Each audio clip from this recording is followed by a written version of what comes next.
already discussing markup. Now let's go to discuss markdown and the rate of markdown. What is markdown? Markdown is the reduction from the regular selling price of a product. The word is reduction. Reduction means bawas. So, ma-associate natin si markdown kay discount. Okay? Oops. Okay? Discount. Magkano yung discount? Yun yung markdown. Stores using markdowns during sales, especially kapag may mga 7/7 sa Lazada o Shopee, or 3-day sale sa mga malls. So yan, kasi syempre, bakit ka ba nagkakaroon ng mga sale? Tuwing kinsenas, katapusan, syempre, sahod or payday. Promotions or clearance events. So the formula is sale price is equal to regular selling price minus markdown. Or sige, magkaroon tayo ng summary ng formula. Sale price is equal to regular selling price. Sell price is equal to regular selling price minus markdown. Then markdown is equal to regular selling price minus sale price. And kapag markdown naman kapag regular selling price naman ang hinahanap, that is regular selling price. That is sale price plus markdown. Yan lang yung tatlong formula na tatandaan nyo. Okay. Example, a jacket regularly costs 2,500 pesos. A markdown of 400 is applied. So, therefore, magkano yung jacket? Regular cost? Regular selling price ito. Itong 2,500 is your regular selling price. Yung markdown, ito yun.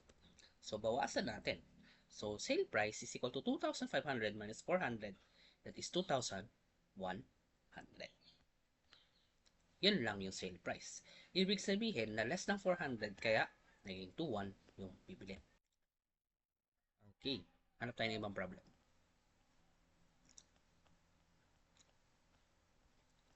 Markdown. Okay. Okay. A smartphone was originally priced at 32,000 pesos. So, minus 4,500 na markdown, that is equal to 27,500. Okay, dito tayo sa number 3. A bookstore is selling a textbook for 640 pesos and applying a markdown of 60 pesos. What was the original price? So, ibig sabihin, sale na to. Selling a book for 640 after applying a markdown. So, ibig sabihin, after applying a markdown means bawas na yung presyo. So, 640, after binawasan ng 60, naging 640. So, selling price is 640. Do not forget the peso sign. And markdown is 60 pesos. So, para makuha yung original price or regular selling price, is selling price plus markdown. That is 640 plus 60 equals 700 pesos. So, the original price is 700 pesos. Okay na tayo. Doon na tayo sa rate of markdown. Rate of markdown measures how much the original price was reduced. Ilang percent na bawasan. So, rate of markdown, percent markdown is equal to markdown divided by regular selling price times 100%. Example number 1, a product originally cost 2,000 pesos. It's marked down by 300 pesos. So, para makuha to, since given na yung markdown at given na yung original price, kasi kailangan mo dyan, ang kailangan mo lang na dalawa, regular selling price at saka markdown. So, this is regular selling price, 300 is your markdown. So, Rate of markdown is equal to 300 divided by 2,000 times 100. So, 300, para ma-verify natin kung tama, 300 divided by 1,200 is 0.25. Ay, mali. Hindi pala 1,200, sorry. So, 300 divided by 2,000 is 15 times 100 is 15%. The rate of markdown is 15%. Always remember that the rate of markdown is always based on the regular selling price. Example number 2, a television originally cost 18,000 pesos. It's on sale for 15,300. Now, ang given dito is 18,000. Ano ba tong 18,000? 18,000 is your originally cost. That is regular selling price. Now, on sale. That is your sale price. So, hindi binigay ng direkta yung markdown. So, kailangan mo na lang hanapin kung ilan yung markdown. So, markdown is equal to regular selling price minus sale price. That is 18,000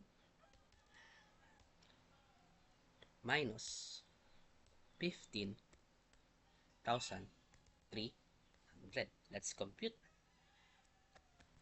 18,000 minus 15,300. That is 2,700. Your markdown is equal to 2,700. Since meron ka ng markdown, kailangan mong i-compute yung percent of markdown or rate of markdown. That is markdown, which is 2,700 divided by original price na 18,000 pesos times 100%. So, usog natin. Oops.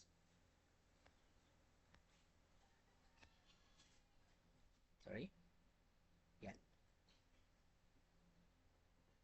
So, tama yung markdown natin na 2,700. Now, 2,700. Wait. I-split screen natin. Para makita. 2,700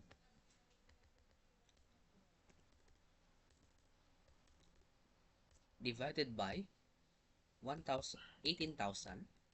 Oops. Nasobra. 2,700 divided by 18,000. That is 0.15 times 100% equals 15 or 15%. So, that will be represent of markdown. That is 15%. Sana naintindihan ninyo. And please answer the activities that I have sent to you. If ever naman na may mali kayo dun sa mga sinagutan ninyo, feel free to change your papers. Thank you. Yun lang.